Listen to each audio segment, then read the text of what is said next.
سائل آخر يسأل عن الاحتلام في نهار رمضان هل يبطل الصوم؟ الاحتلام في نهار رمضان لا يبطل الصوم، بل عليه أن يغتسل لكي يصلي فقط.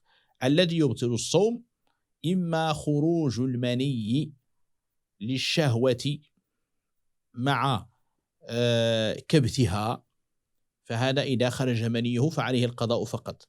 أما إن استرسل مع ما يهيج الشهوة حتى أمنع فعليه القضاء والكفارة، كأن ينظر مثلا النظر إلى ما يهيج الشهوة، أو يتفكر فيه، أو قبل زوجته أو لعبها أو لامسها أو استمنع، فهذا كله من فعل هذا فعليه القضاء والكفارة لأنه متعمد. والجماع من باب أولى، الجماع فيه الإجماع كما هو معلوم. إذن الاحتلام لا قضاء فيه ولا كفارة. خروج المني بالشهوة مع كبت ذلك وعدم الاسترسال معه فيه القضاء. وأما إن استرسل معه فيكون عليه آنذاك القضاء والكفارة.